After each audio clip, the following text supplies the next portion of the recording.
Hey everyone, I'm Megyn Kelly. Welcome to the Megyn Kelly Show. Here we are post the first GOP presidential primary debate of 2023. Did you watch it or did you watch Trump on Tucker?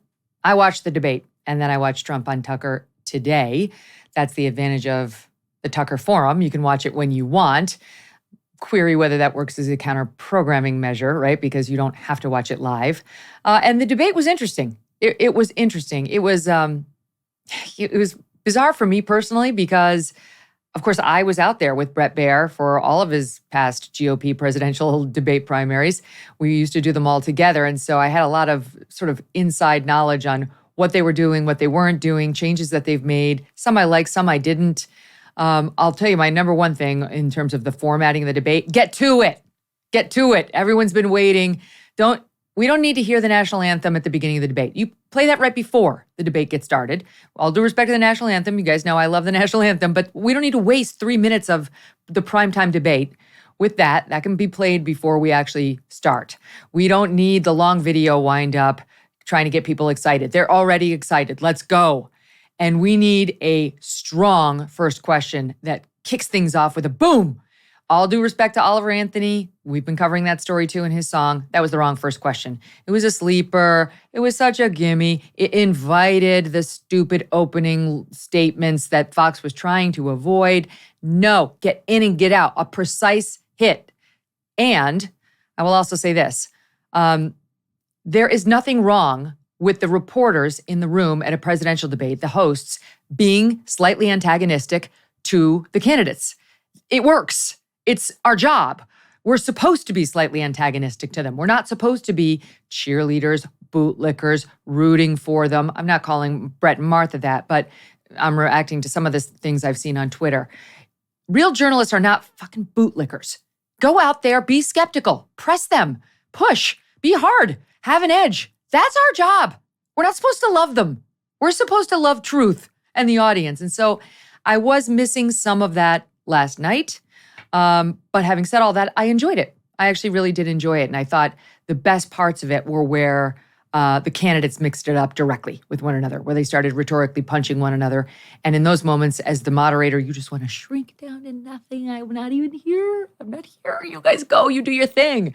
No one wants to see the moderator. And they did, for the most part, a good job at that. A couple times I thought the moderators stopped good exchanges in order to bring in Doug Burgum. I mean, is it Rupert Murdoch who loves Doug Burgum? Because there was absolutely no reason to interrupt great TV with, let's hear what Doug Burgum thinks. Literally nobody in America was thinking that, except for maybe Rupert. Nothing else would explain the continuous tossing to Doug Burgum at critical moments. There were lots of punches thrown. The winner, I say, I tweeted this out last night, was not in the room.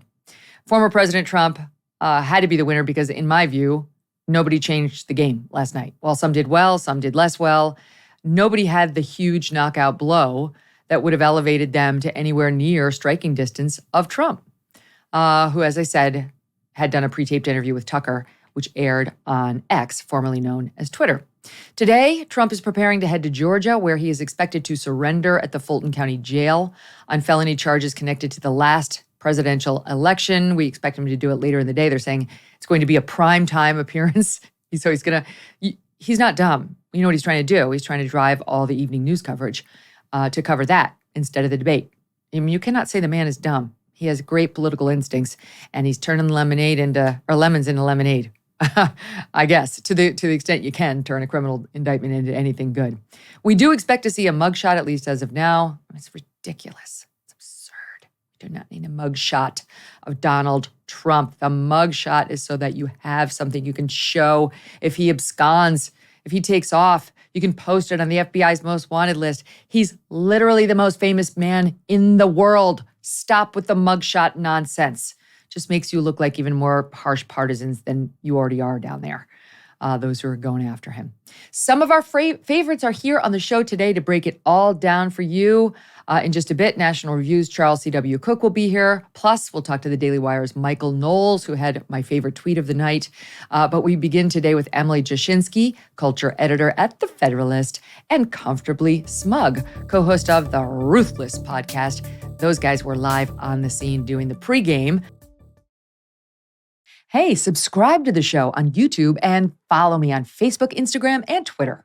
Just for a moment, let's push the politics and all the crazy news these days to the side and talk about dogs. Delta Rescue in particular. You may have heard of them. They're an organization that has dedicated their mission to providing lifelong care to rescued animals from the wilderness, dogs, cats, and horses too. This can be something everyone agrees on. Delta Rescue, providing for and protecting the animals we love the most and who need it the most. As humans, our relationship with dogs goes back a long way, and horses. And dogs have been our hunting guides, our protectors, and our sweet companions. They're part of the family.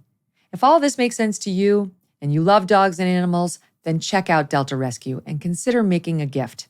Delta Rescue relies solely on the contributions of people, like all of us, to provide care for life for their 1,500 animals plus. You can call them and ask questions, learn more about their super sanctuary, and every gift counts no matter how small. It all counts. So please go to deltarescue.org today. deltarescue.org. Great to have you both here. So you heard my sort of overall take on, the Fox format and how they handled most of the evening. My take was Trump was the big winner because I didn't see anybody just rise as the biggest star that's going to threaten Trump, which I think makes Trump remain the winner with his 46 points ahead. But what do you guys think, Emily?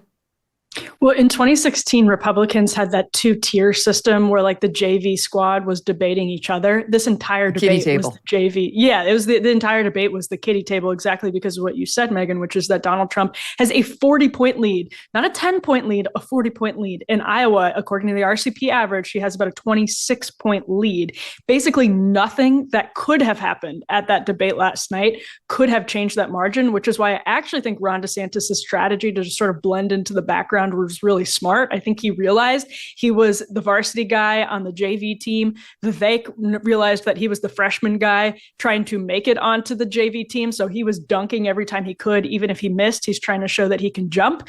And with the other guys, when you have the former vice president of the United States, Mike Pence, just kind of looking like he's begging for airtime, trying to interject into every exchange, asking the moderators to go to him. It looked like a varsity guy going to the JV team and dunking on all the kids. It just was a really bad look, especially when the guy who's up by 40 points is not in the room. So I think if it's a win for anyone, it's a win for Trump and Vivek, who did exactly what he needed to do, which was generate head times. According to the New York Times, he got the second most time talking, which is pretty remarkable for Vivek there. So big win for him on his terms, but for everybody else, the only thing that could come out of last night was really a Trump win, and that's exactly what happened. Mike Pence would not stop interrupting, would not stop talking, even when they'd gone back to him. Had I been the moderator, I would have handled that very easily. I would have said, you can continue talking, sir. It'll come out of your future time. You only get a limited time. So go ahead. If you want to use the remainder of the time you have on this one issue, go for it. And then I would have shut up. And then he would have shut up too. It was borderline rude because they were going back to him. They gave him his 30 seconds to respond. And then he would jump in anyway. And it was like, and then he doesn't understand the meaning of rap.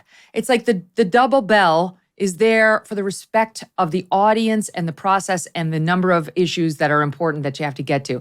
It's just so rude. It's all about me, but I have more to say. So I'm going to blow off your bell after you've come back to me twice. Like, be quiet. Be quiet. Be respectful of the people in this room. It's not all about you.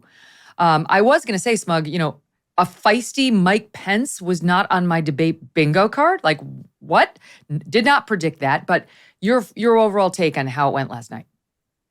Yeah, I mean, I think he definitely realizes that, yes, he is a vice president. He needs to kind of have that kind of gravitas and demand that kind of respect. I think he could have maybe taken a better tack towards accomplishing that. But I do have to agree with the overall take. It ended up working in Trump's favor of not showing up, making it look like everyone else is essentially fighting for table scraps. And there really wasn't any kind of like a knockout blow where one of these candidates could consolidate the non-Trump vote and actually post, kind of a challenge to the dominance that Trump has already established. But seeing the interactions between all the various candidates was really interesting. There were a lot of surprises for me seeing it happen. And I think a lot of them realize how critical that debate is going to be. I don't think we're going to end up with a very long primary season of a bunch of debates. I think the field is going to winnow very quickly. Vivek was a star, probably, I think, the star of the show last night because, many of us thought that the other candidates would spend their time going after Ron DeSantis since he has been the leader of the B team from the beginning, Trump being the only one in the A team. He has been going down. DeSantis' poll numbers have been falling, and Vivek's have been rising a little.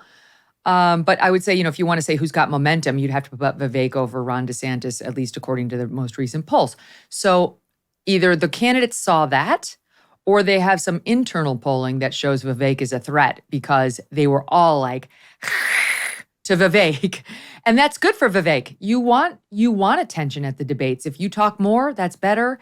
If Nate Silver, he was posting that Vivek is rapidly becoming better known and that the Google search traffic over the past 24 hours among the leading non-Trump candidates shows Vivek with the biggest spike. People Googling his name, people Googling his age, whether you loved him or you hated him, that's good. That's good attention for him. So I would say, you tell me, Emily, but I would say Vivek gained the most of the candidates who are out there. Yeah, I would say the exact same thing, and especially because he's an unknown quantity. So when voters don't know you at all, so even like Chris Christie, Nikki Haley, definitely Mike Pence, these are known quantities with the vast majority of voters. Ron DeSantis, people know what they're about. They feel pretty comfortable. A lot of these people have been around for a really long time.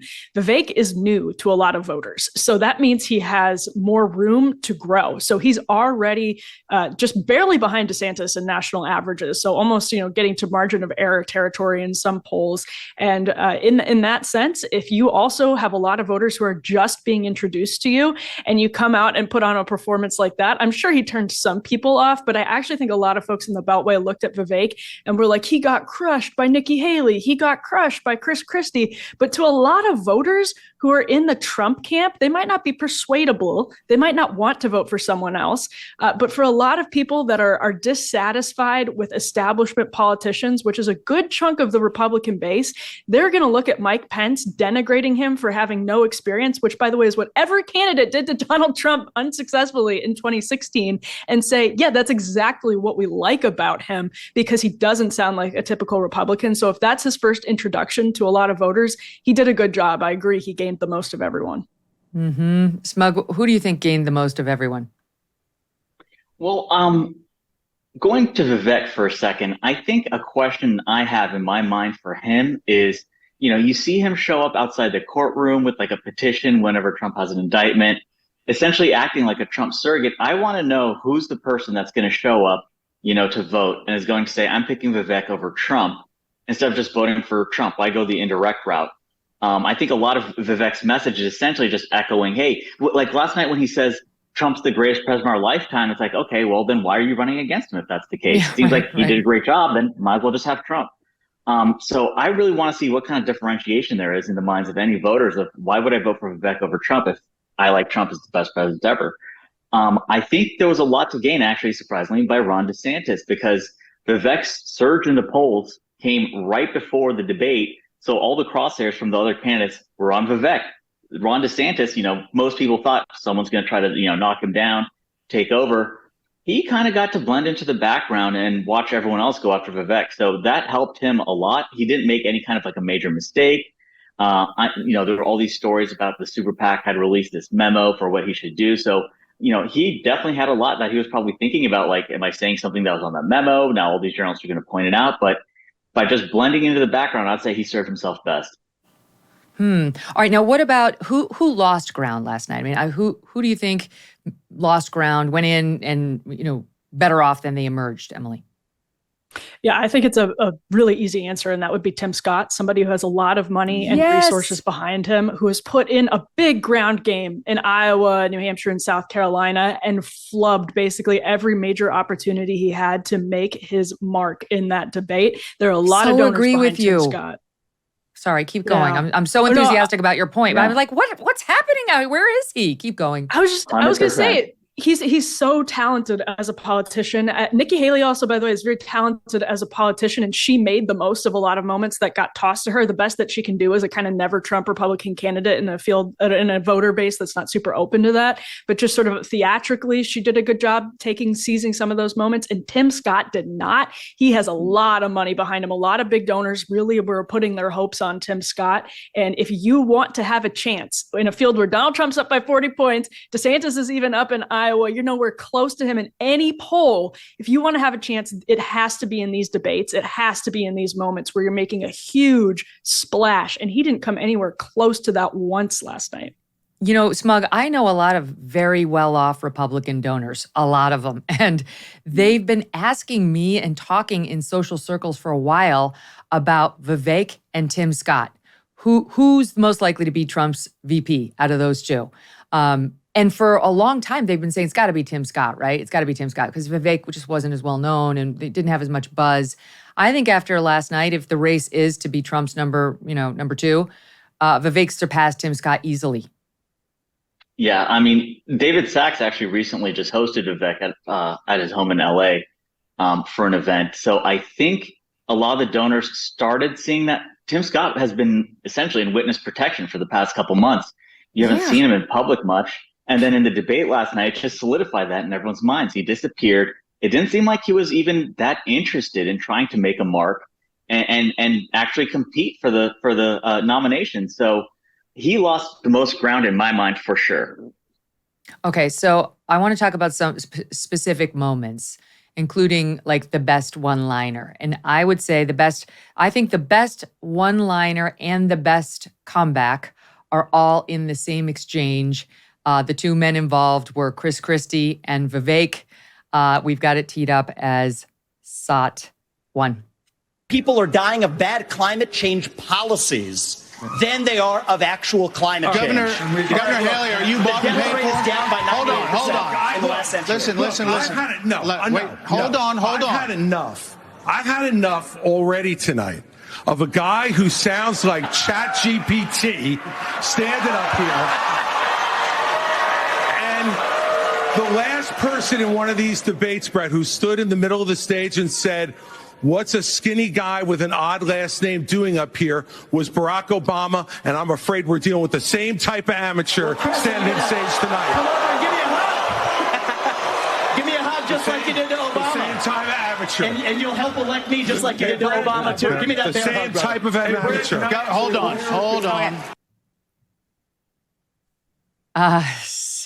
So it almost sounded to me like Vivek knew that was coming because it was a pretty good, like you gave him a big hug. Come over here and hug me. What did you make of it, Smug? I'll start with you on that one.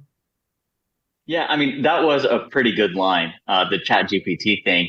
One thing I will say about Christie's performance is it felt like, he doesn't have the same fastball anymore because he didn't really get a kill shot. Like he got that good little hit in on Vivek. And then later when the opportunity presented itself to, go after him some more, it just got muddled. And then eventually the audience started booing. It was a good one-liner. And Vivek actually then tried recycling the line that's been used against Christie before of like, come give me a hug. And previously, Chris Christie would have the response where he said, well, the only hugs that I care about are with the families of the 9/11 victims. And so I was surprised he didn't even try using the opportunity there with the whole message of like, okay, now Vivek's a 9/11 truther. So I'm really surprised he didn't capitalize on that. Oh, that's an interesting point. What did you make of it, Emily, that moment? Because it got a lot of play. Yeah, I thought actually Vivek had the better in that moment because it was a pretty clever comeback. What Christie said was clever, but then to be on your toes enough to retort that, I thought that was really good. I agree with Smug. I thought Christie was going to be throwing fastballs all night, not just at the other candidates, but specifically at Trump, which is one thing that, again, theatrically, if you're not a pro-Trump Republican, you probably would find some appeal in Christie doing that. There aren't a lot of anti-Trump Republicans out there. There are some, not a ton, but that is to say, like, even with that crowd, he generally does well. So it was really lackluster from him and somebody who came in with a whole lot of swagger and even got bested, I think, by Vivek in that exchange. Yes, I think the problem for Chris Christie was our expectations were very high. based on what he did to Rubio. We played that soundbite the other day. It really was spectacular. I mean, he was like a surgeon with his precision in taking him down and leading the trap that Rubio walked right into and then seizing upon it, being smart, being nimble, seeing it when it was great stuff.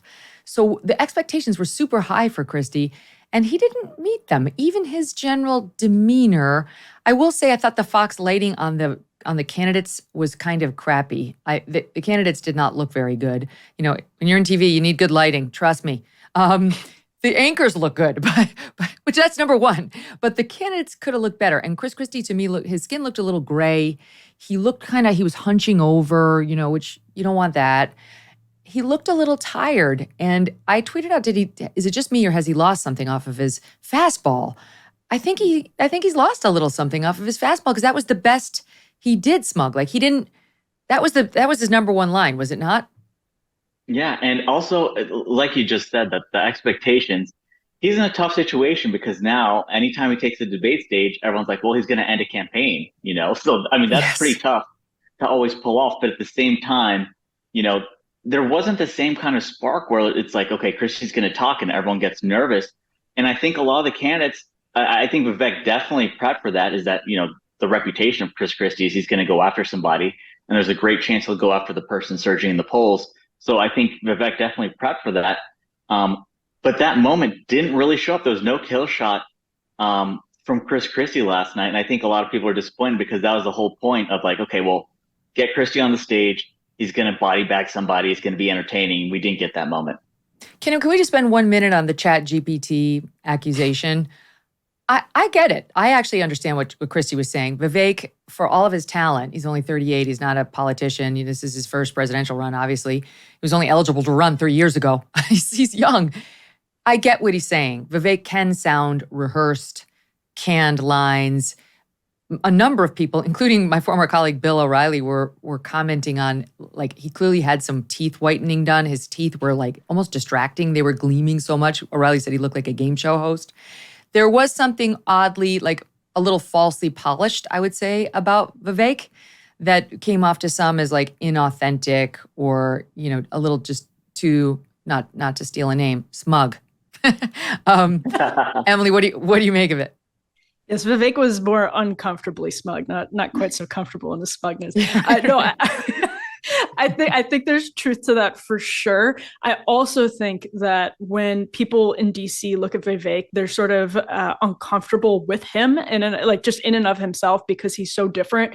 And I'm not saying he's Trump. Nobody will be Donald Trump, but there are echoes of how the Beltway reacted to Trump in the way the Beltway is reacting to Vivek, which is to say the public, going back to Ross Perot, actually really does like a business guy. They like a business outsider, and he does not talk like a politician, and sometimes it's really cringe. One of my favorite tweets last night. I think he does talk like a politician. I think he does talk like that. I've seen people say that. He can be non-political, like all the tweets of him doing the burpees and playing the tennis and all that. I mean, we've debated him back and forth. Net, I like him because it shows he doesn't take himself too seriously. He's very, very smart, but he's not stuffy. He's young and he's vibrant. But I do think he sounds, maybe the substance isn't what you'd hear from your average Republican, that's for sure. But I actually think he's getting a little too boxed in on these rhetorical talking points. That's not how he really is, and I don't know why he's doing that. Go ahead, Em. Yeah, you don't want to sound like karaoke. And I definitely see what you mean on that. I guess I meant in the substance where he starts talking about growing up in a two-parent house being a privilege, when most Republicans, to the question he was asked when he gave that answer, wouldn't think to step outside of the box and in substance sort of bring different things into their responses to questions like that. I think that is and when he said, I didn't like his line about going to their Pope Zelensky in Kiev, but I actually think that probably plays well with a chunk of the Republican electorate, and it's just a different kind of rhetoric than what you see from Mike Pence and Nikki Haley and Tim Scott. Mm-hmm. And so I think some of that actually plays better than we realize necessarily. So he's got something there, but I agree that he does go into karaoke mode sometimes. Yeah, for first timer though, you got to say, for a first timer, you give him a solid A on that performance. My God, he can only improve after time one, and he'll look at the tape back. He was too smiley in the beginning. It was too much. You want to smile a little to show them you're a nice guy. The moms at home want to see this is a nice person, but it was too much. And Ron DeSantis, even worse. He was fine on substance, Smug. I agree with you. DeSantis was fine. He didn't have any misstep that way. But my God, the weird smile. I owe an apology to Canadian Debbie, my producer, who yesterday I mocked because we looked at the debate against Andrew Gillum. And DeSantis had this crusher answer when Gillum accused him of being a racist. But then Debbie, looking for, to be fair and balanced about what could be the pitfalls, found tape of DeSantis elsewhere in the debate with kind of weird smiling. And I said, I think you're being too hard on him. I was wrong. This was a potential weakness. We'll take a look at the DeSantis delayed smiling, almost like someone was in his ear going, please smile. Look at it. I pledge to you as your president, we will get the job done, and I will not let you down. All right, Governor DeSantis, thank you. Oh, Smug, why? It's so tough. It is a really tough situation that he finds himself in when I think it was the New York Times or the Washington Post who had that story of why is Ron DeSantis weird? And can weird Americans actually relate to Ron DeSantis because he's a weird guy too?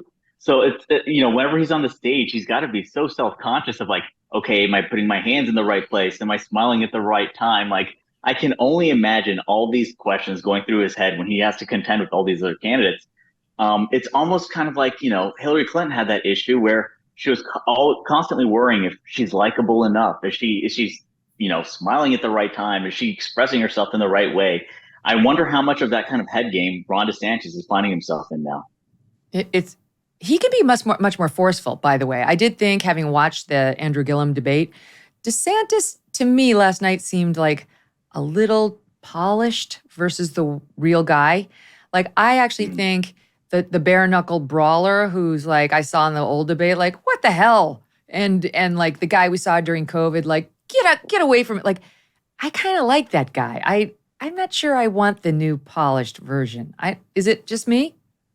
I think everybody's in the same boat. And I think that's part of the problem with his poll numbers is that when you launch a national campaign, candidates definitely feel like you have to be boxed in and very, very careful in the way that consultants are sort of scripting things, and you are, not making this wrong turn at this exact moment. It is so calculated that it would be impossible to not let that get to your head unless you decided to sort of throw the old campaign playbook out the window, which I think is what a lot of people thought DeSantis had done in Florida when he just threw off all of the sort of party orthodoxy about the culture war. But it's a different time. It's not 2023. Nobody mentioned woke, as my colleague Crystal Ball at Breaking Point said. I think astutely, I think maybe Nikki Haley mentioned it once in passing, the word woke, because 2023 is just a different time. And I think Ron DeSantis is trying to adjust to that different time. He's trying to meet the moment of 2023 with a man who was really popular a couple of years ago. And it's all in his head. It's in his campaign's head, and they can't get enough distance from the situation to feel really comfortable with Ron DeSantis just being who he is. They don't have to be using that old campaign playbook, but they are still welded to it, handcuffed to it for some reason. He went back to the Fauci well, DeSantis did. I mean, it's interesting to me. So this is anecdotal, but we're still on this show holding the COVID lunatics accountable. I'm into that. I like it when news comes out proving all the lies we knew Anthony Fauci told were in fact lies, and we'll cover it. But just anecdotally, that stuff doesn't actually do that well for us. We do it because we think it's important and I'm into it, but it doesn't do that. You can see on the numbers what the viewers respond to and what they don't. And I think that this is related to Ron DeSantis' problem. This is why people fell in love with him for the way, in part, at first he handled COVID, but COVID's over and we all want to move the hell past it. We don't even want to spend any time thinking about it. We don't want to give credit to the ones who, we just want to forget it. It was traumatic, the way that our rights were squashed and so on, and our kids were hurt. So he went to the Fauci well again last night, because this is one point he's got on Trump. To me, it sounded a little rehearsed. I'm not going to lie. Here's what he said, SOT 6. Why are we in this mess? Part of it, and a major reason, is because how this federal government handled COVID-19 by locking down this economy. It was a mistake. It should have never happened. And in Florida, we led the country out of lockdown. We kept our state free and open. And I can tell you this, as your president, I will never let the deep state bureaucrats lock you down. You don't take somebody like Fauci and coddle him. You bring Fauci in, you sit him down, and you say, Anthony, you are fired. It was good in the beginning. The first 2/3 were good. The last, it was like, oh, I don't. I stole the line from The Apprentice. I get it, but that's what made it feel rehearsed to me. What do you make of it, Smug? Because right now, COVID's coming back. COVID hawks are already starting to push mask mandates again. That could work to his benefit, ultimately. I mean, if they bring COVID back, we are going to want to talk about it. Yeah, I mean, I think what Emily said a second ago was dead on, is that, the primary voters, if you look at the polling, they aren't as interested in COVID or woke as a animating factor in when they're going to vote, like they did a couple years ago. And that is, I think, a large part of why Ron DeSantis doesn't have the strength in polling that he would if it had been taken 2 years earlier. And when he had won so massively re-election. So the audience and the voters have kind of moved on from that as a subject. And, like you mentioned, honestly, the sad thing is best for Ron DeSantis would be if the left tries pushing COVID again. It brings back attention of his greatest strength. But right now, it just isn't animating voters the same way. Let's spend a minute on Trump before we go. Trump was speaking to Tucker. I want to say everybody knows I love Tucker. The numbers being circulated online are not real. People need to know that. Tucker's show, I'm sure, is doing very well. I'm sure there are many, many millions who watched that interview, almost certainly more than watched the Fox News debate. However, the numbers of people are like 90 million people watch. That's not true. You get a view on Twitter if you hover over the icon for just a couple of seconds. That's one of the frustrations of being on the new X. You actually don't know. We as the consumers don't know how many people actually watched it. Just as a point of clarification, I'm sure the numbers are good in their actual true raw form. It'd be nice to have those. We don't need to falsely inflate the numbers in order to show Tucker's power or Trump's. Trump was over there. And I have to say, I watched the whole thing this morning. I really enjoyed it. It was not hard hitting him. It wasn't like Tucker was trying to hurt him, but it was fun to watch. I'll give you just one exchange that they got to talking about Chris Wallace in the general election debate. Both of these guys were cracking me up at SOP 15. When I debated him, I said, how come, and this was in front of probably not a friend of yours, Chris Wallace, he was the moderator. Not a friend. I said, why is it? He wants to be Mike, but he doesn't have the talent. It's one of those bitchy little man. He wanted to be his father, but he didn't have the talent of his father was great. His father, little fussy man. His father interviewed me in 60 Minutes. It was actually a 10. Can you believe it? No, I totally believe. His father had talent, at least. It went on from there. There weren't huge news-making moments, but it's fun. They're fun to watch, right? That's one of Trump's gifts. And even my intern here today, who's with me, young gal, was like, I just felt like there was something fun and dynamic that was missing from the debate. I'm like, is his name Donald Trump? Yes, that's the truth. So what about that element, right? Trump's over there, and when you get a look at him, you're reminded, oh, wait, there's that guy. Oh, wait. Oh, and he's almost 50 points ahead. And it makes sense. When you see that, it makes sense. And basically, none of the other candidates are serving up the same thing that got him to the position that he's in right now. Some of them are trying. I would say DeSantis and Vivek are trying to sort of deliver in the way that Donald Trump became such a clear front runner. They know that there's some things you can do to differentiate yourself from Nikki Haley and Tim Scott, but nobody can bottle what Trump has. So long as you're running against Donald Trump, you can't out-Trump Trump. And right now, like it or not, there's a big group of the Republican electorate that likes Donald Trump. I mean, we're talking at this point 60%, 70%. It's a really, really big number. Some of that I think is persuadable, but to get that below 50%, I don't know, something major is going to happen because his numbers are going up as the indictments mount and as the lawfare continues. He's getting stronger. Everyone else is getting weaker. And again, I think that was on full display in the Tucker interview where Trump was just relaxed. Tucker was relaxed. I love adversarial adversarial Trump interviews. I also love relaxed Trump interviews. You get something different out of each of them. But there is something valuable to just having him sort of riff on Chris Wallace, riff on Fox, riff on whatever. It's true. No, I agree. But my point at the top was the debates should be adversarial. Like when you're out there, it should be adversarial. It should not be a love fest. They, as I always say, that they want George Washington's job. It's on. Let's go. This is going to be fun, right? And the best ones want it, Like I liked when Chris Christie was like, I'm getting the UFO question. Like, come on, this is bullshit, right? Like, I don't blame him. That didn't have any place in a debate. Why? How did we ask about UFOs and we didn't ask about the gender transitioning that's being forced on children? This is absurd. Okay, I'll save that for a later segment.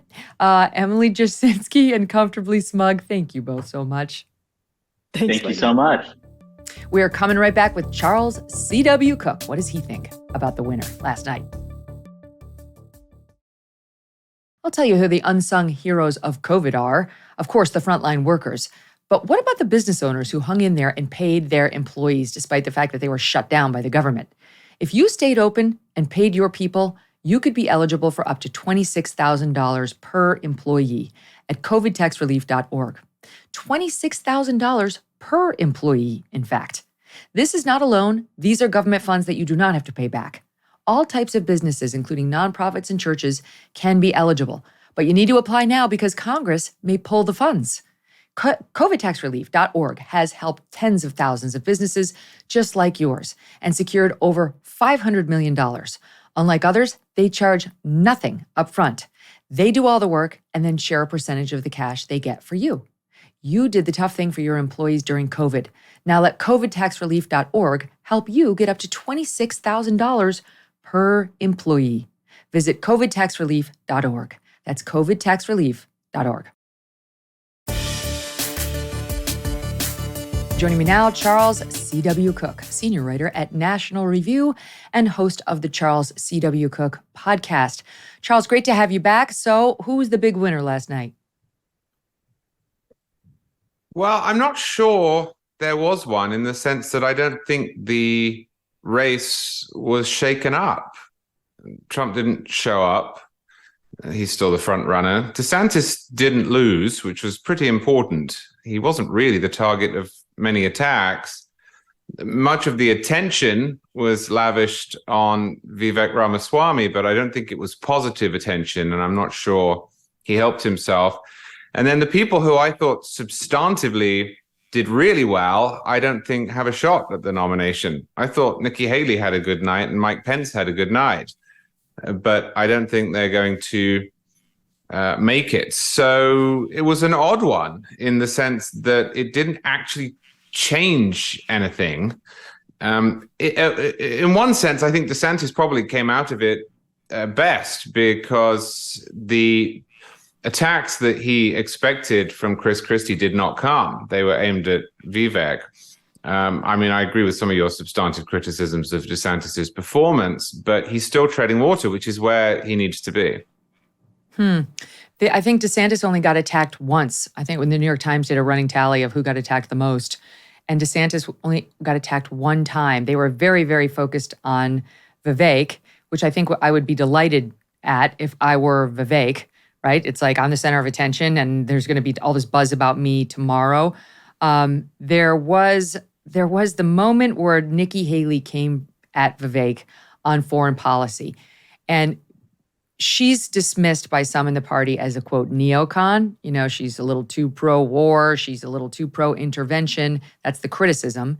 Well, she didn't shy away from any of that. She basically took it to Vivek saying, you don't know what you're talking about. All of these sweeping policies that sound like panders to a certain portion of the Republican base. You don't know what you're doing. Here's a bit of that, SOT 5. Nikki, I wish you well in your future career on the boards of Lockheed and Raytheon. I'm not on the boards of Lockheed and Raytheon. And Boeing came off of it, but you've been pushing this lie. You've been pushing this lie all week, Nikki. You want to go and defund Israel? You want to okay, let me address that. I'm glad you brought that up. I'm going to address each of those right now. This is the false lies of a professional politician. There you have it. Your watch, so the reality is, America less safe. You have no foreign policy experience, and it shows. And you know what? The foreign policy experience that you all have. So that everything she said, and you could hear it from some of the people in the audience who are allegedly, the big donors of the Republican Party, would have gone over huge with any large Republican audience as recently as 6-7 years ago, right? The party is changing. It's changing. And there's a question there about how many Republicans are still on Team Haley when it comes to foreign policy, and how many are more on Team Vivek, which looks much more like the Trump foreign policy. Yeah, I don't think that the party is quite where Vivek Ramaswamy thinks it is. And I think this is a problem that he has. I've written critically about him in the past, and I stand by it.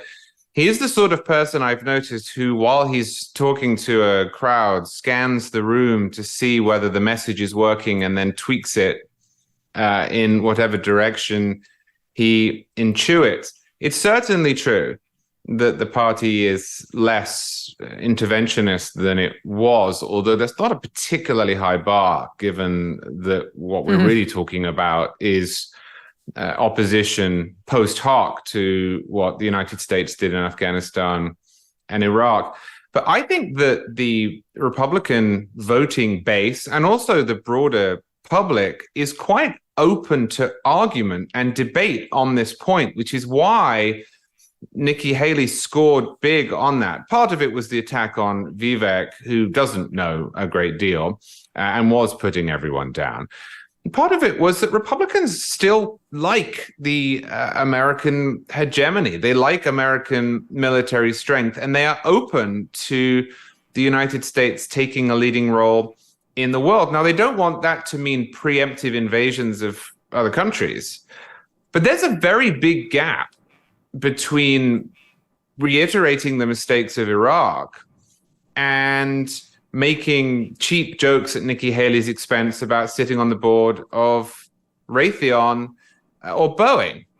It's simply not the case that when Donald Trump came into office, he turned himself into some sort of 1970s McGovernite or into Rand Paul. He, quite early on in his presidency, dropped however many missiles into Syria. I remember Van Jones famously said this was the night that Trump became president. He took out Soleimani. Trump's a Jacksonian, really.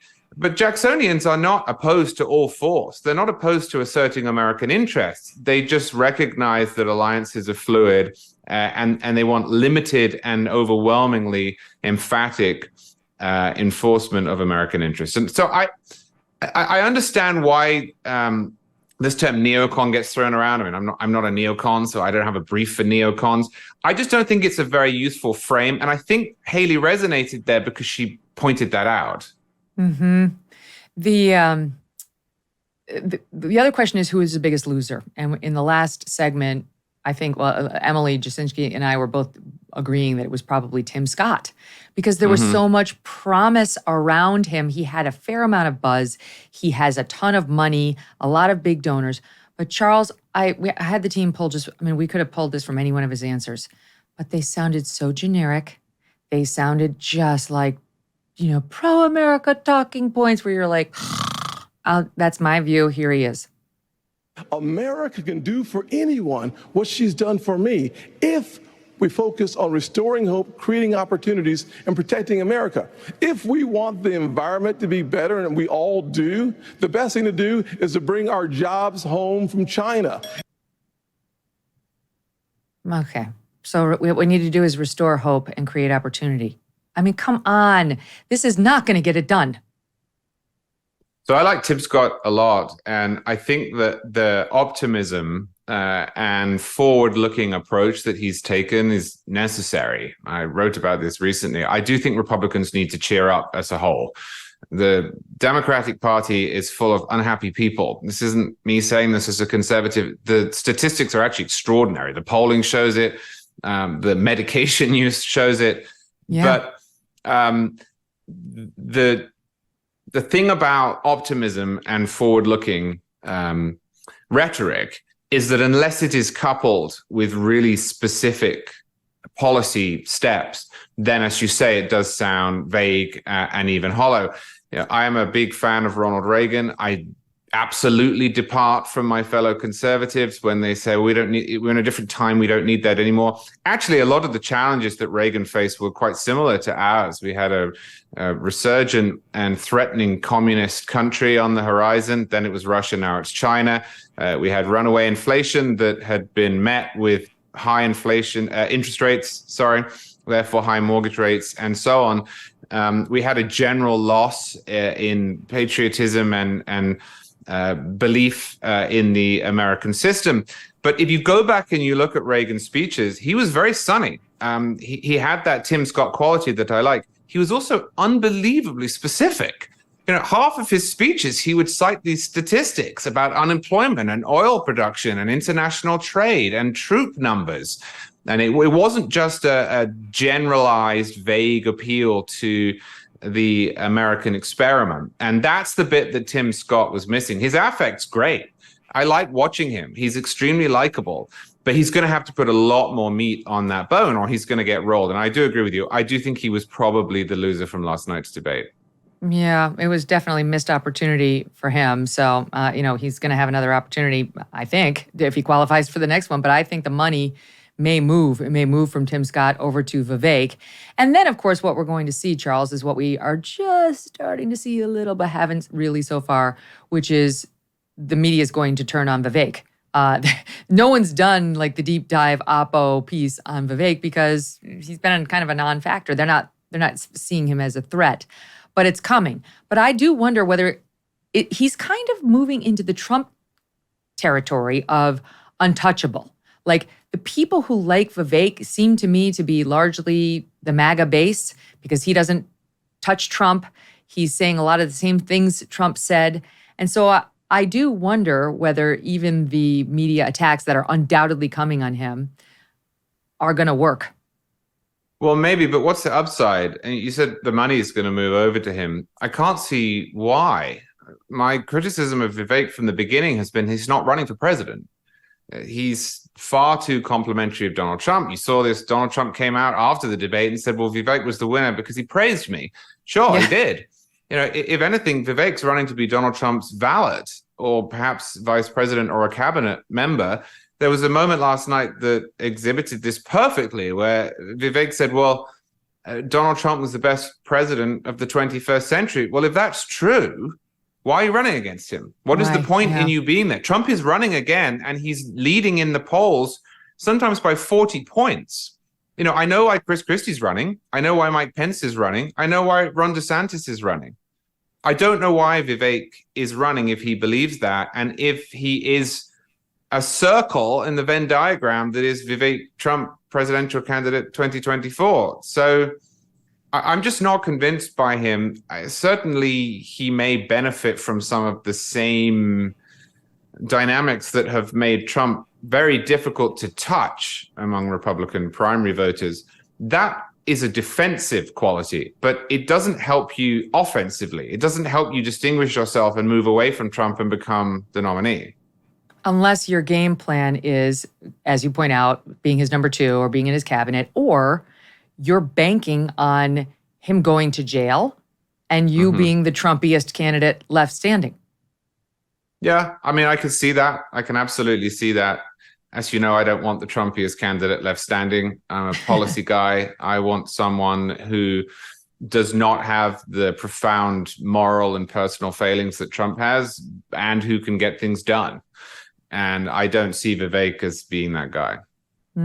And somebody, I like what you always say, I want somebody who's as boring and hands-off as possible. Like, let's shrink the presidency down to what it was meant to be, as opposed to like, let's just keep empowering, this random person with more and more authority. We've seen how that's gone over the past few years. Just look at the pen and the phone start of it with Barack Obama. It doesn't go so well. All right, stand by because there's so much more to get to. I have my thoughts on who needs to leave and who needs to stay. And I have new thoughts on why Mike Pence is in this race that I'd love to get into. I do think he's serving a valuable purpose. I think there's something like therapeutic going on there, almost cathartic that the nation needs to go through. We'll pick it up there right after this, and we'll show you a bit more of Trump on Tucker. Some extraordinary comments on whether we're headed for civil war. You might find that interesting. And I would love to know your thoughts on the presidential debate last night. Did you watch it? Or did you watch instead the Trump Tucker thing live? Email me, Megyn, MEGYN, at megynkelly.com. I would love to find out whether you think who the big winner was, right? Do you agree that we think, what I thought, which is Trump is the winner, that what our opening panel thought, Trump was the winner because nobody else changed the game? And did anybody change your mind, right? Like, did you go in last night thinking, oh, I hate this person, and leave thinking, I love him? Or the opposite? Let me know, Megyn at megynkelly.com. All right, meantime, Charles stays with us in just a bit. Michael Knowles joins us as well. And remember, folks, you can find the Megyn Kelly Show live on SiriusXM Triumph Channel 111 every weekday at noon East. The full video show and clips by subscribing to our YouTube channel at youtube.com/Megyn Kelly. And if you prefer to get your news via audio, you can check out our podcast. Follow and download on Apple, Spotify, Pandora, Stitcher, or wherever you get your podcasts for free. There you're going to find our full archives of the show with more than 600 shows now. We've been working for a while for you, going on 3 years. Back to school is officially upon us, but sadly there's one subject that will probably not be discussed, and that's money. Millions of kids and teens eventually graduate completely unprepared for the financial decisions awaiting them. Schools aren't teaching it. Imagine if you started saving and investing when you were 10. You could have been buying Apple stock at a few dollars per share. And it's not just investing. We need to actively teach our kids about earning and saving. So parents, listen up. We have a new sponsor called Busy Kid, a super easy to use app designed to empower your children with financial literacy and responsibility. Parents pay allowance to their kids for chores, and then the kids get to manage their money in different buckets: savings, spending, investing, and giving. Your kids even get their own debit card tied to their Busy Kid account. Do your kids a favor and provide the head start they will need.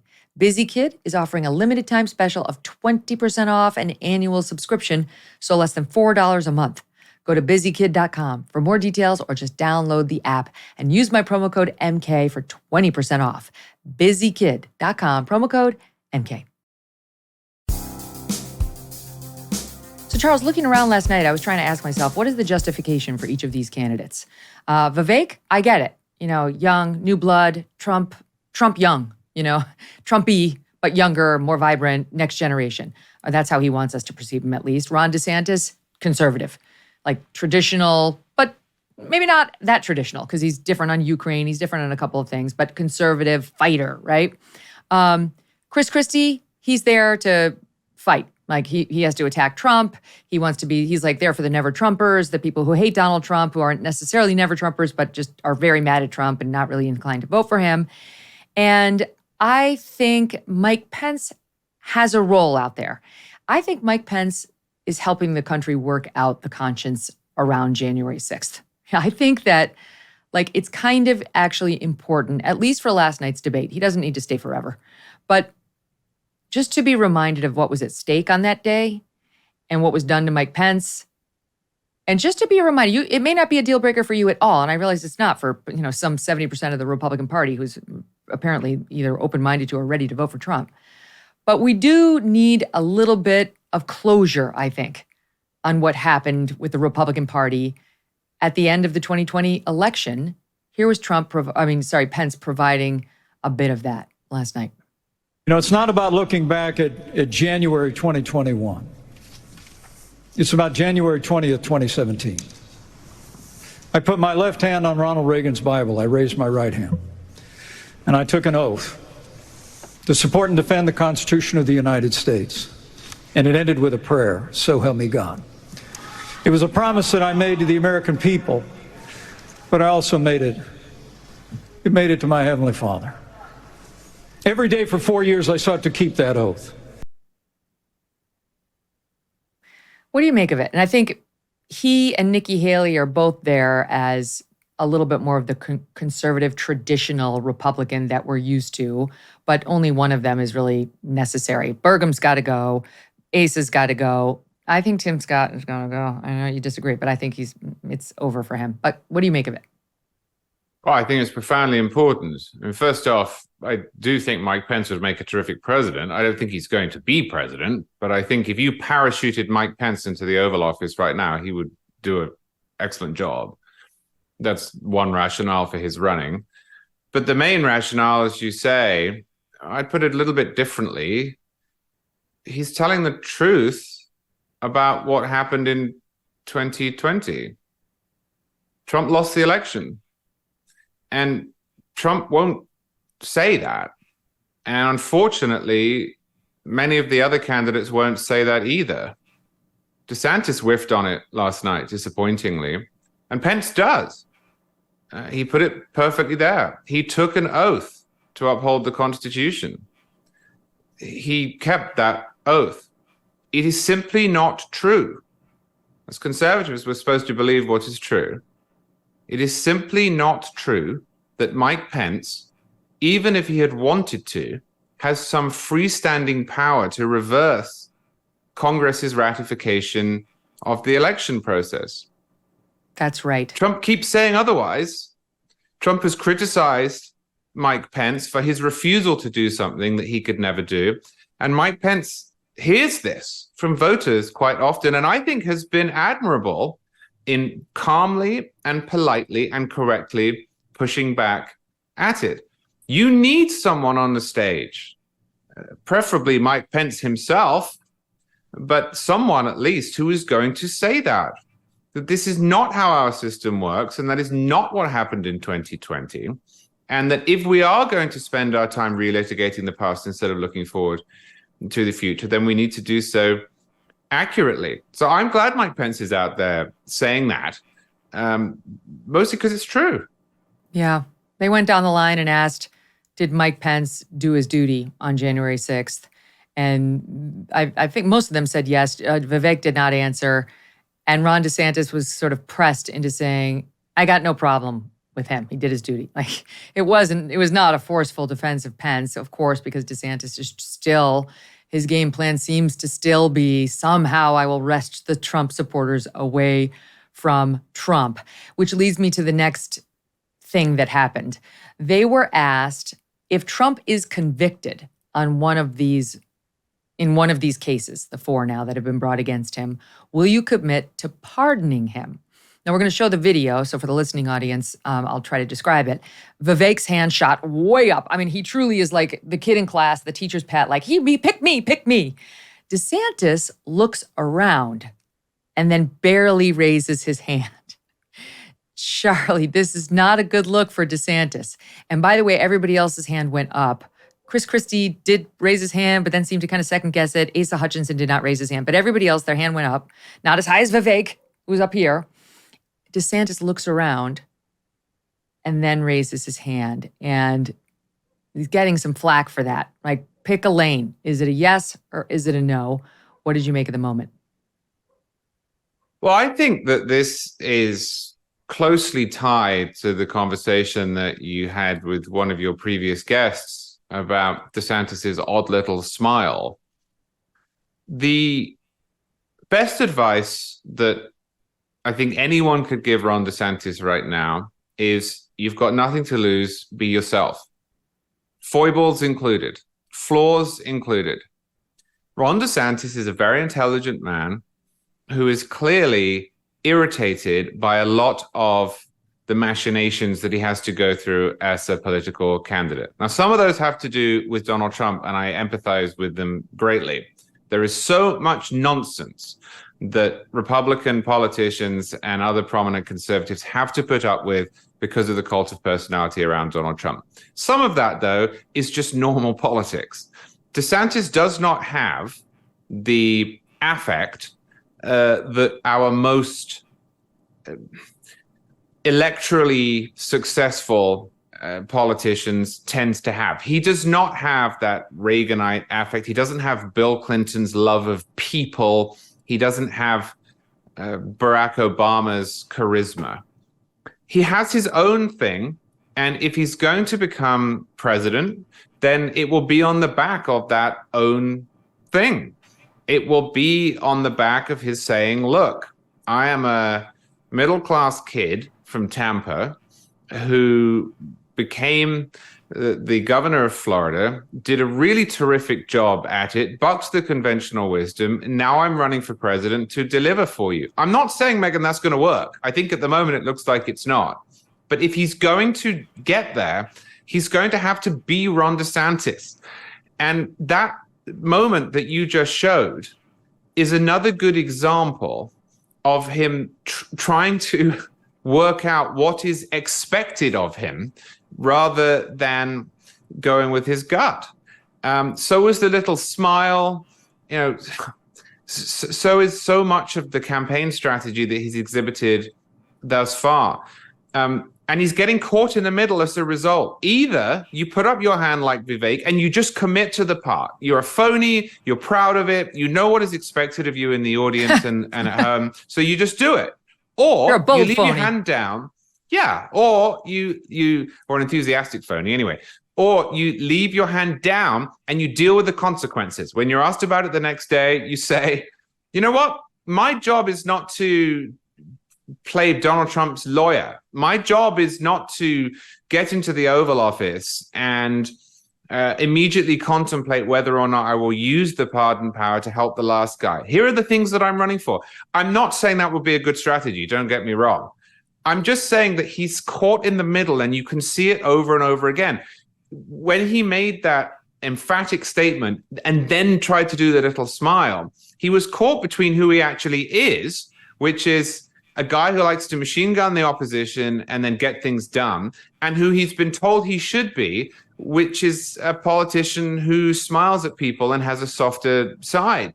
And I don't believe, I don't believe it as a general matter that getting caught in the middle of who you are and who you're supposed to be works out for people. But I don't believe specifically that DeSantis is capable of doing it. I don't think that what we have seen thus far suggests that he is going to be able to run as a hybrid.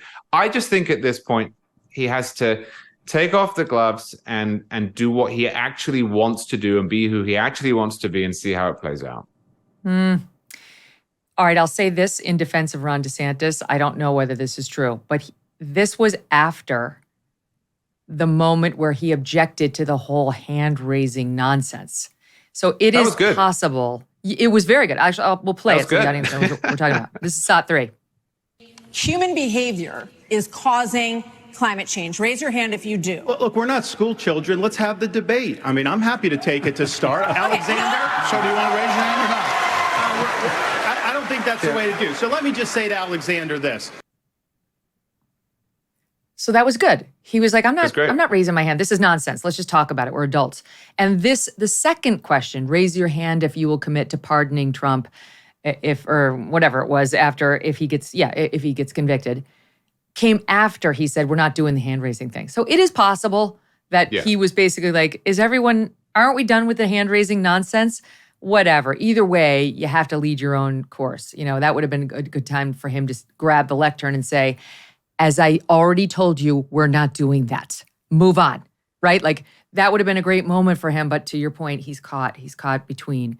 Another moment that I did think depends on, like all this is a litmus test. All over Twitter last night, you saw it through the prism of the person you're supporting, right? It's like Vivek crushed or Ron DeSantis crushed or, this is one of those moments. Ron DeSantis was answering on Ukraine. And he did waffle on Ukraine, and you guys at National Review have talked about it quite a few times, where he gave Tucker a statement calling it a territorial dispute, and then he kind of got hit by more, establishment Republicans, whatever you want to call it. And he expanded his answer on Ukraine in a way that distanced a little bit from territorial dispute, and then said he'd been mischaracterized. So he's been a little, wishy-washy on Ukraine. And he gave an answer last night where he said, it was another raise your hand, and he was like, I am not committing to spending more money, America's money, on Ukraine. And then they pressed him a little like, what do you mean? And he tried to say it's going to be Europe's money. And Vivek, you're going to see his hand in the shot doing, I think it's like this. I can't exactly tell, but the full video we're going to show you shows what Vivek was doing to him. Watch. I will have Europe pull their weight. Right now, they're not doing that, and I think we need to do. And I think our support should be contingent on them doing it. And I would have support in China to be able to take China and do what we need to do with China. And Vivek, for the listening audience, sort of licks his finger and puts it up in the air like testing the wind, whichever way the wind is blowing, with a big smile on his face, clearly enjoying sort of rubbing DeSantis's nose in it. What did you make of it?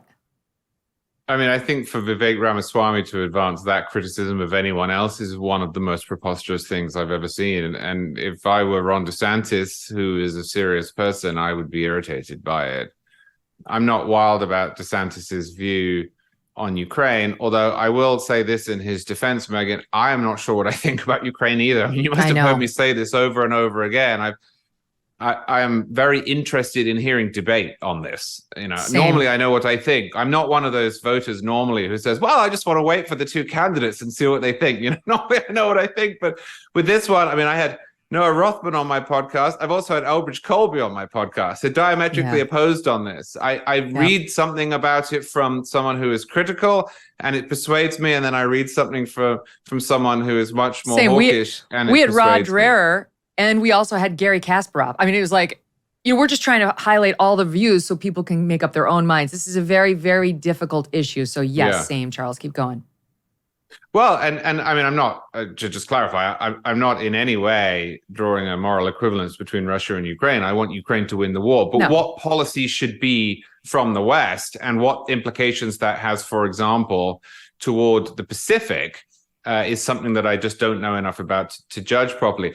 And I think DeSantis is in the same position on this, in that DeSantis is much more interested in the Pacific theater. He said so when he sat down with Jake Tapper, that this is where we should be looking now, that we have a almost holdover fixation on Europe for understandable reasons because of the 20th century, not just the Soviet Union and the Cold War, but before that, the First and Second World Wars came from Europe. So I don't know if he's pandering there or not. He hasn't been clear on it, though, and that is a big problem. And whether he hasn't been clear because he doesn't know what he thinks or he's just trying to play to the audience, I don't know. But it's unlike him. It's unusual for him, and it therefore seems odd. Ron DeSantis is a guy who always seems to know precisely what he thinks and is direct about it. And on this one, he's given 5 different answers and sounds as if he's trying to have it both ways. But I really just do not want to hear criticisms of that from Vivek Ramaswamy.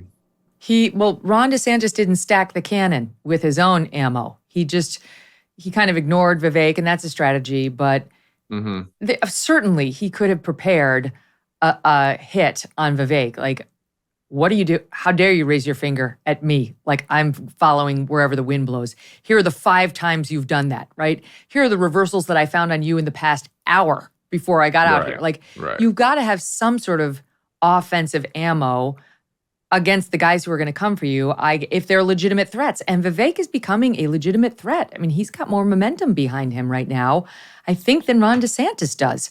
And I'm not sure, maybe it will matter, maybe it won't matter. In that Nate Silver article I pointed out, he said, if you look at the past history, Vivek is going to have a spike in the polls. Whoever gets the most Google hits and so on and the most attention at a debate will have a spike in the polls. It tends to last for around 6 weeks, and then they all flame out. He went through the list. Like Rick Perry had one, Newt Gingrich had one, Herman Cain had one. So Vivek is probably on his way to a spike right now. I don't know. Like Ron DeSantis has been a little bit more steady, but his poll numbers aren't good. So you tell me whether he needed to stack the cannon a little bit more and be ready for his attackers. I'm actually not sure that he did with Vivek. As I said at the beginning, I think in some ways you could see this debate as having been quite good for Ron DeSantis in that he stayed where he was. I expected there to be an enormous amount of focus on DeSantis. I thought everyone would attack DeSantis. They didn't. Instead, they attacked Vivek. And if you're DeSantis, perhaps you just don't feel a great need then to go after the guy. And perhaps that will change. I mean, I actually agree with Nate Silver. I do assume that that's who Vivek is in this race. There always seems to be one. The Democrats had one last time around with Pete Buttigieg. Yep. And then he dipped down and ended up as one of the worst transportation secretaries we've ever had.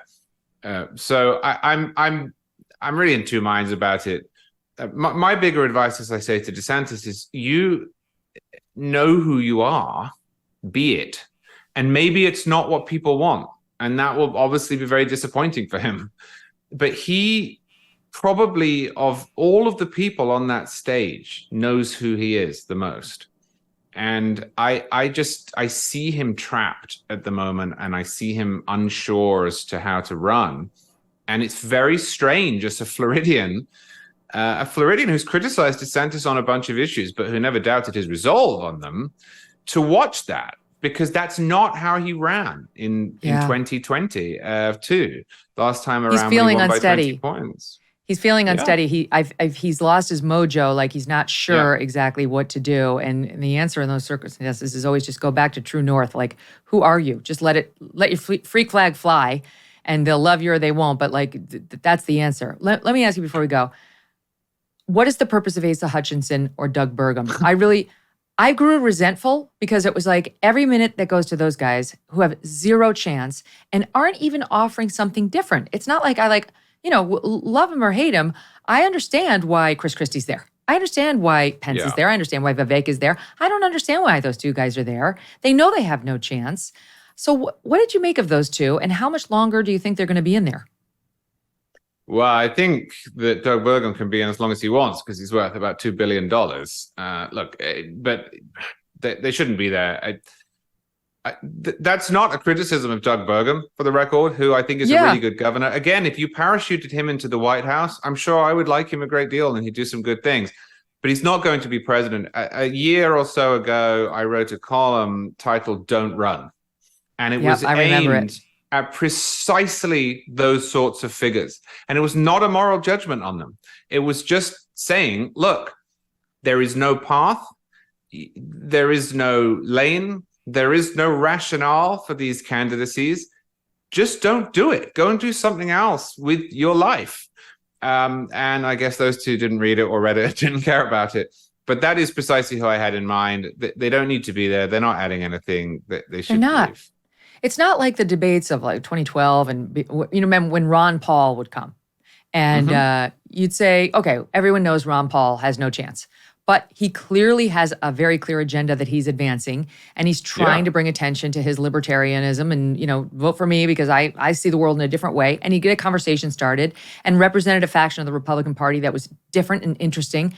I don't get it, other than like, I think Rupert likes Doug Burgum. I think that's why he got it. I don't know. And Asa, zero clue. I don't know. Seems that's sure the one that is inexplicable. I mean, as you say, there are some people who, even though they're not going to win, they stand on the stage and they make a difference.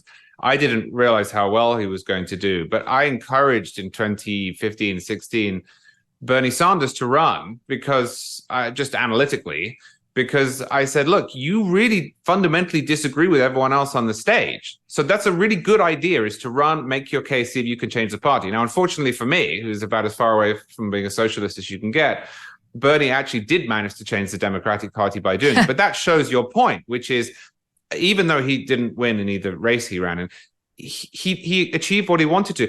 What would an Asa Hutchinson-infused Republican Party look like? I mean, what is that? I don't know. I think it would involve a lot of trans kids. True. That's the other thing, right? He's not even been able to stand up on the one thing all Republicans seem to agree on. Exactly right. And that didn't come up at all last night, which I'm going to discuss with Michael Knowles when he comes on in a minute. Charles, great to see you. Thank you. Thanks for having me. Up next, Michael Knowles of the Daily Wire. He's got thoughts you won't want to miss. National security experts are warning our aging power grid is more vulnerable than ever. January marked the third time a power station in North Carolina was damaged by gunfire recently. Authorities are now checking our grid for vulnerabilities. Imagine having a blackout lasting not days but weeks or months. Your life would be frozen in time right at the moment the power fails. That's why having your own solar power is more important than ever. Listen to this. With the Patriot Power Generator, you get a solar generator that does not install into your house because it's portable. You can take it with you, even use it inside, but it's powerful enough for your phones, your medical devices, even your fridge. And right now, you can go to 4patriots.com and use the code MK to get 10% off your first purchase on anything in the store, including the Patriot Power Generator.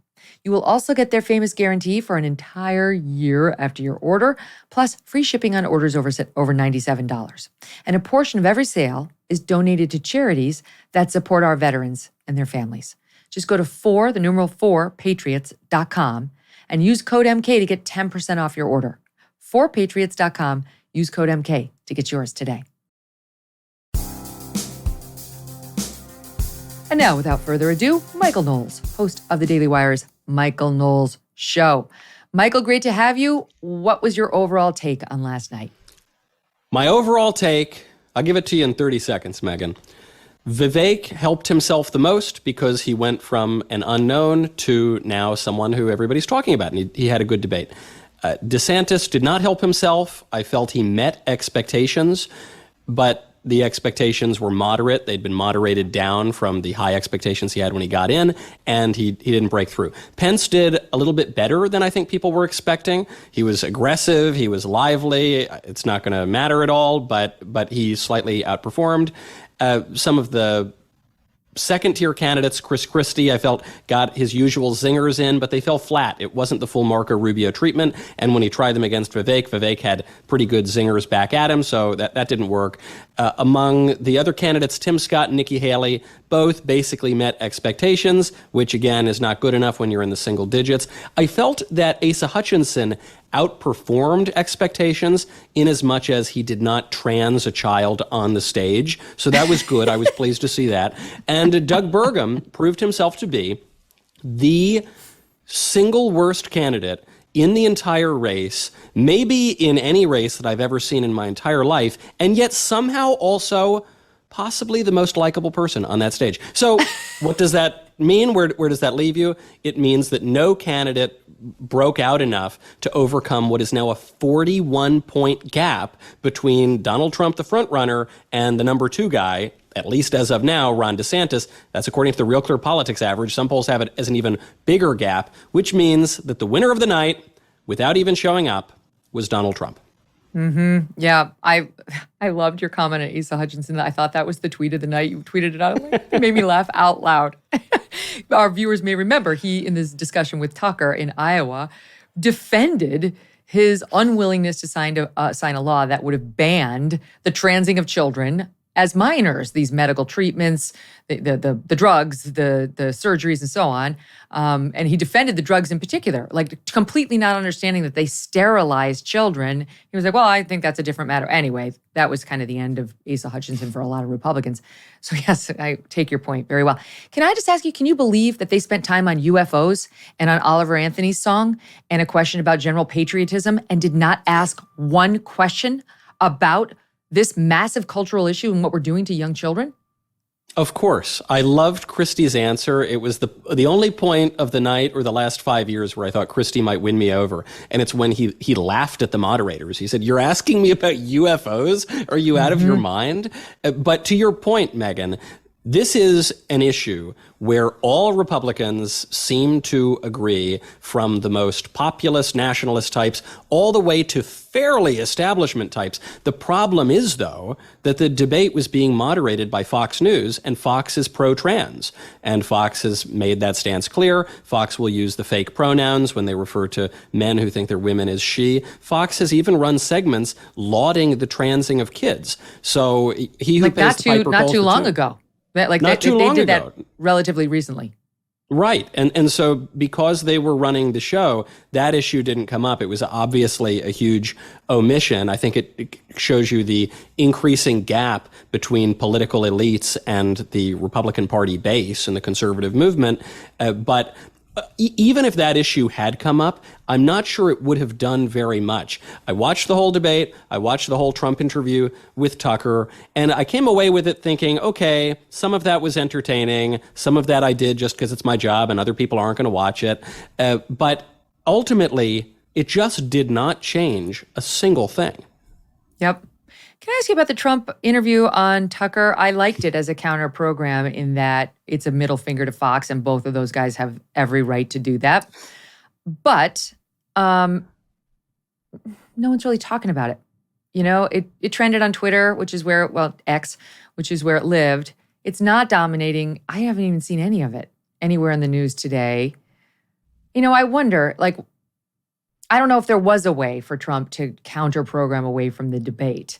But I don't know that it actually worked in terms of detracting from the attention. I think turning himself in today in Atlanta will. But what do you make of it as a strategy? Conversation was two friends chatting on air, which was perfectly fine, but it's not going to grab headlines. The big counter programming is going to be the mugshot. The counter programming, in as much as people are supporting Trump increasingly because of the indictments, because the liberal establishment is wielding the political order in such a way that is unheard of in American history, obviously unjust. It is a recommendation of his candidacy. So it was a fine middle finger to Fox for both of those guys, and also an expression of where Trump stands. Trump is just different from basically anybody. He's an American original, but he's different from a lot of Republicans too. And the medium is the message often when it comes to Trump. And so if you had to ask right now, where is the conservative base? Do they support Fox News or Tucker Carlson? Obviously they support Tucker.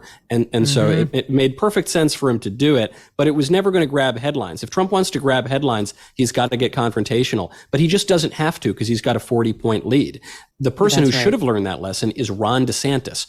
Ron DeSantis has been playing the safest campaign I can imagine, and it's going to safely make him a loser in 2024. The only way that he has any chance, and frankly, I think the die is probably cast, and the bizarre circumstances of this primary, where for the first time since 1888, we've got a former president running for a non-consecutive second term. Probably the circumstances mean nobody can beat Trump. But if you want to have any chance at all, you've got to get bold. You've got to take bold positions. You've got to go on media that's going to be hostile to you. The one candidate who has done that so far is Vivek Ramaswamy, who nobody had heard of 6 months ago and who now might soon be the number 2 guy in this race. That's right. He goes everywhere. And it's not only has it exposed him and gotten his name out there, but it's honed his debate skills. I mean, you can see he's very practiced. He's very skilled. He enjoys the back and forth. It's made him better. So the rest of the candidates could take a lesson there for sure. The Trump interview on Tucker did have some classic Trump moments, which I would just kick myself if we didn't get to some of them. Trump on Kamala Harris. Watch this, SOT 16. She has some bad moments. Her moments are almost as bad as his. I think his are worse, actually. Yeah. But she seems pretty senile, too. She speaks in rhyme. It's weird. It's weird.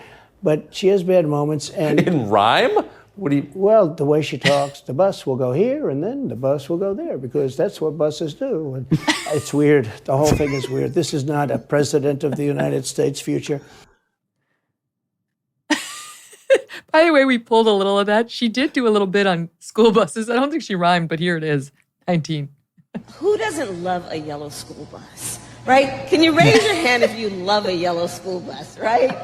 Just, there's something about and most of us, many of us went to school on the yellow school bus, right? It's part of, a nostalgia and a memory of the excitement and joy of going to school.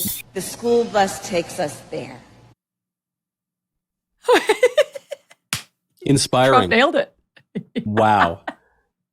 Trump has this odd ability because people point out that he's very clumsy with his words because he says things that are offensive and sometimes grammatically incorrect. He's really actually pretty precise with his words. He's got a kind of poetic diction. That's why he stumbled on that great slogan, "Make America Great Again." And it's why all of his nicknames tend to stick and they're really biting and cutting. So I love that of all the things Trump could talk about there, he says, "Hey, you ever notice the way that lady sounds like a sing-songy preschool teacher? Da-da-da-da-da-da-da-da-da." And he's totally right. And it was as important as anything else he could talk about in this interview that for which the stakes were just so low.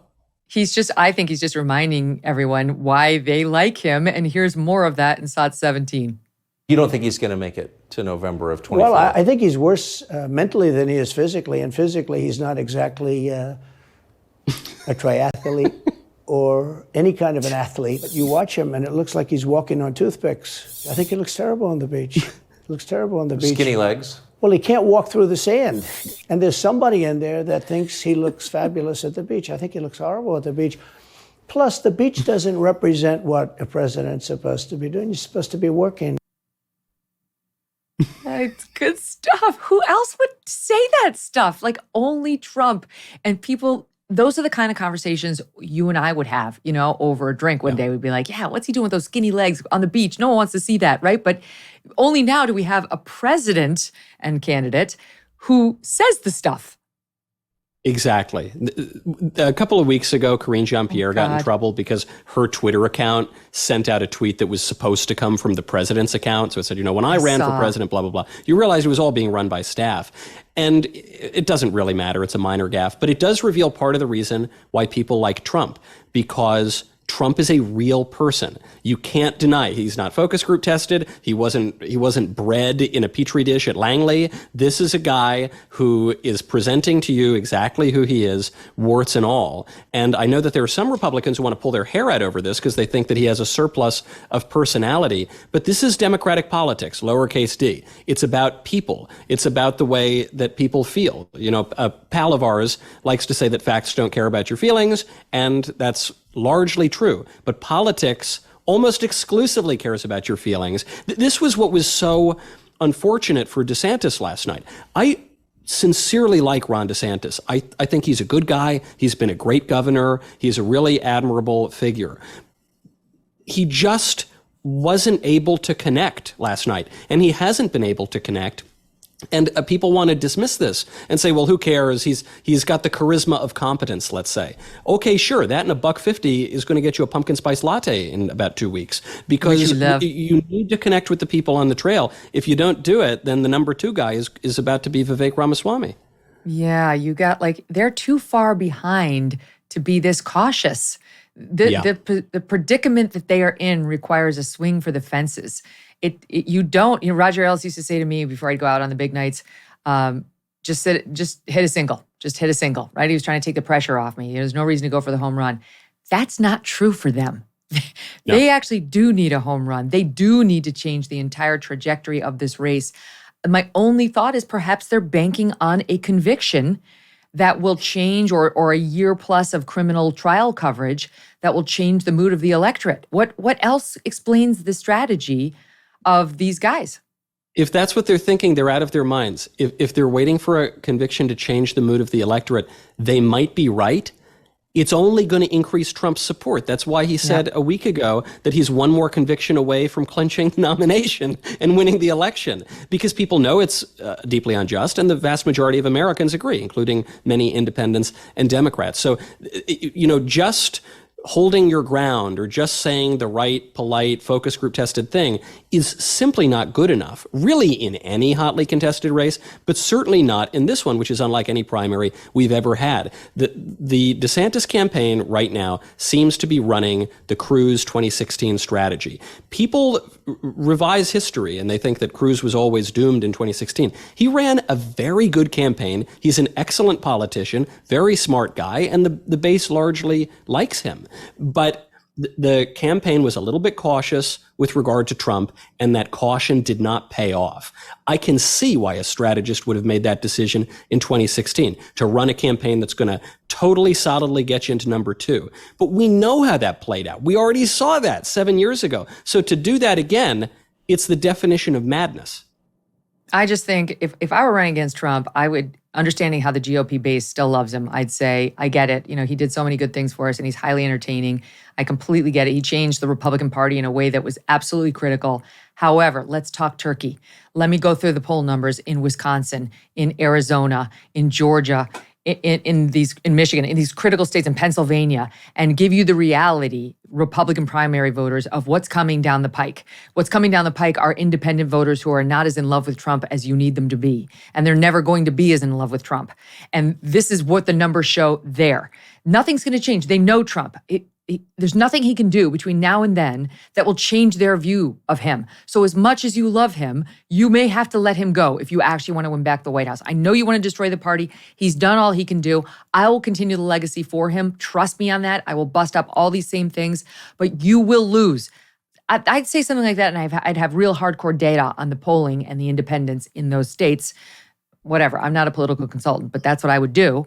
One of the issues there, though, Megyn, is in order for that to be effective, I think you've got to say it to his face. I think you got to get Trump on the debate stage and give him a chance to answer that or not answer that. And the problem is Trump just came out a couple of days ago and said, not only was he not going to go to the first debate, he's not going to show up to any of the debates. And he gave his reason there's why. There's an asterisk there. NBC News then followed up and said it's just the first two, we think, after speaking to Trump's people. So it's ambiguous.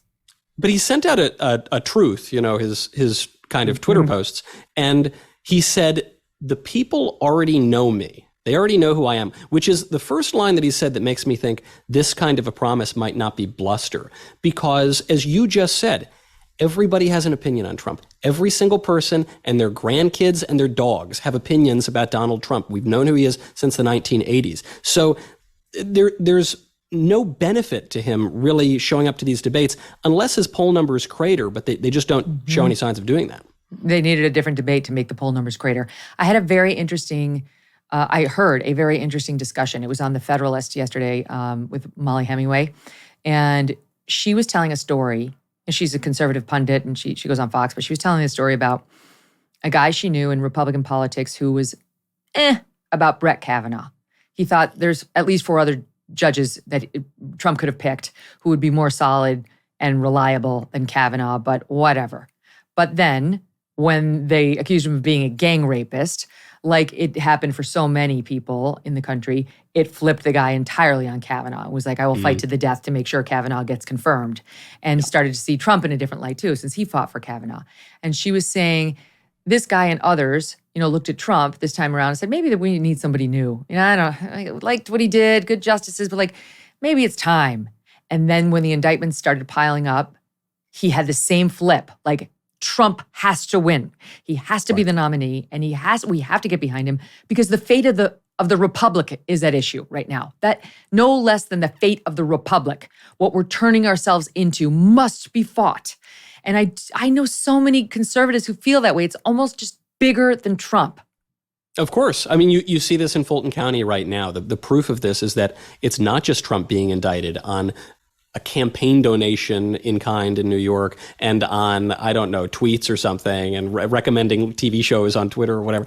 In Georgia, it's him and 18 co-defendants. Some people who are being brought up on charges. Jenna Ellis, I was just speaking to her an hour ago on my show. Jenna is being arrested simply for being the president's lawyer, for providing legal counsel, which everybody, last I checked, is entitled to. Murderers, rapists, serial killers, but not the president of the United States. For that reason, she's being charged like she was a gangster in New York under a RICO statute. 18 co-defendants. It's an expression of that meme that Trump sent around that got a lot of currency in 2020. And the meme is, they're not coming for me, they're coming for you, and I'm in the way. Well, the Democrats are proving that now because they're going after everyone around this guy, the activists. They're going after the lawyers, just as they went after the January 6th Midwestern grannies, who they threw into solitary. Meanwhile, they let the BLM terrorists off the hook.